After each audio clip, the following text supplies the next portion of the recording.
let us consider a more concrete example of just and unjust laws. An unjust law is a code that a numerical or power majority group compels a minority group to obey, but does not make binding on itself. This is difference made legal. By the same token, a just law is a code that a majority compels a minority to follow and that is willing to follow itself. This is sameness made legal. As I consider Martin Luther King Jr.'s words that he wrote from Birmingham jail, where he was imprisoned for protesting, I think about today where the lesbian, gay, bisexual, transsexual community is faced with the exact same prejudices that he faced so many years ago. We have states where instead of putting up signs that say whites only, we're putting up signs that might as well say heterosexuals only. Or in this case, say no gay is allowed. We won't serve your kind here.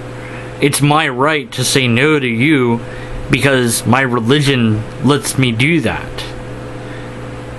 The rights of some are negated by the rights of others.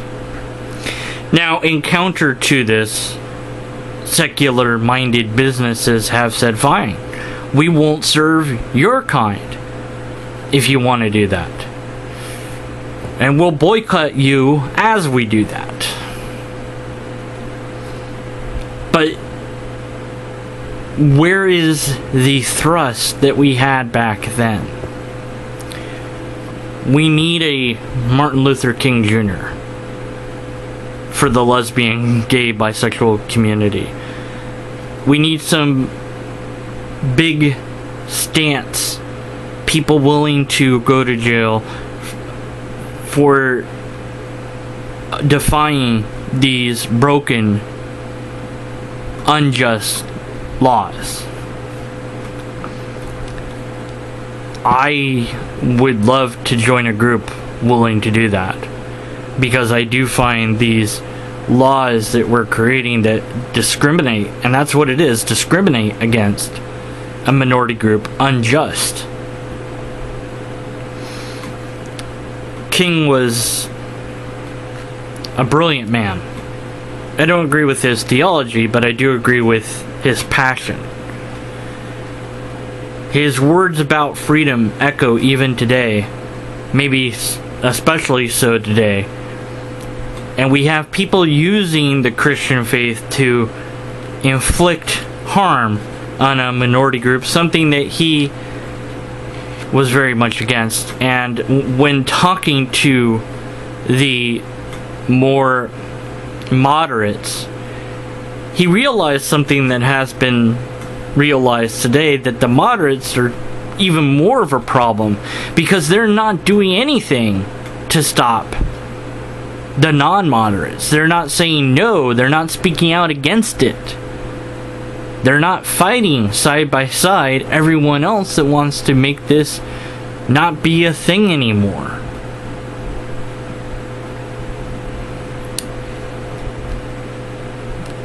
King Jr.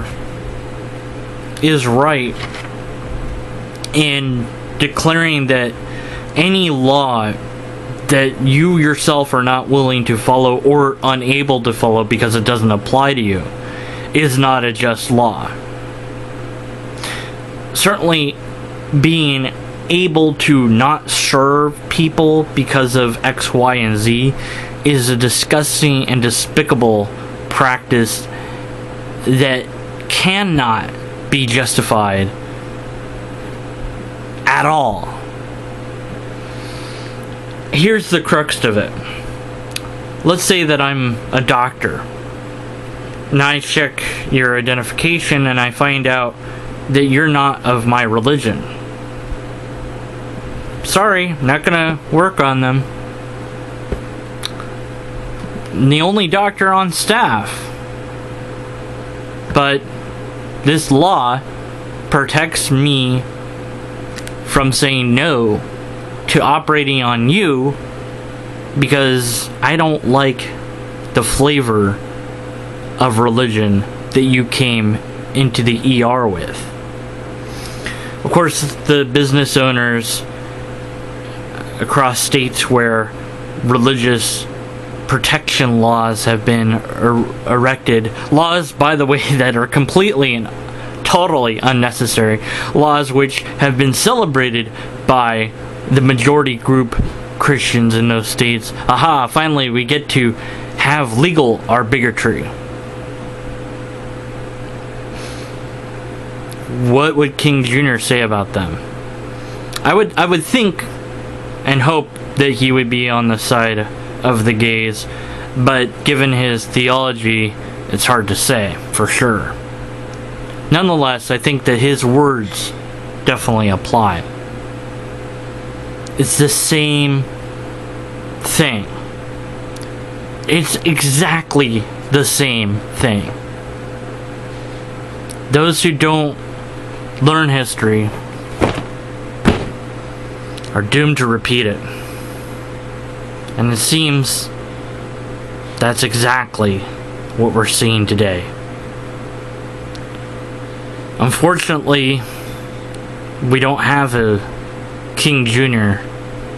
as yet to speak out like we did back then for the lesbian, gay, bisexual community. I'm not that good of a speaker. It won't be me.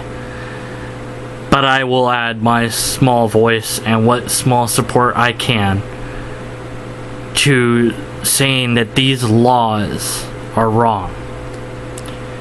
That we need equality, we need sameness, not difference. Everybody should be able to marry whoever they want.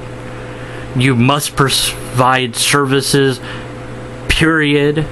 You cannot discriminate because of age, gender, sexual orientation, religion, and so on and so forth. You can't do that.